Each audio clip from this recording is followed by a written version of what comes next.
SNS Thermal Block. The Performer. Patent pending.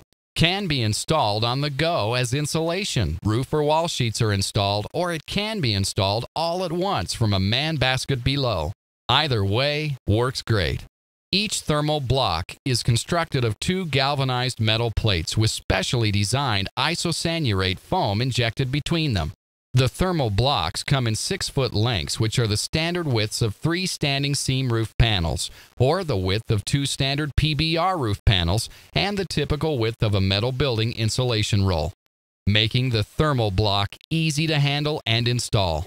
Each thermal block comes with 2 flathead screws to hold the 6-foot thermal block in place.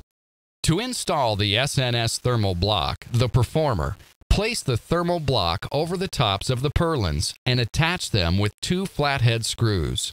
Option 1. Installed on the go. Screw the first flathead screw at the end and the second screw around 12 inches for the first. Or Option 2. Installed all at once. Screw the flathead screw at each end. Guidelines.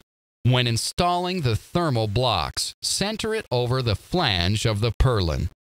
Butt the thermal blocks end to end without adding pressure.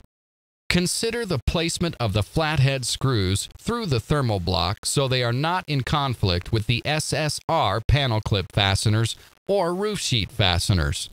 Use a square driver to install the flathead screws to the purlin. Important consideration. Due to the thermal block being an inch thick, the wall plane will be an inch further out. Trim around framed openings need to be adjusted for the thickness of the thermal blocks.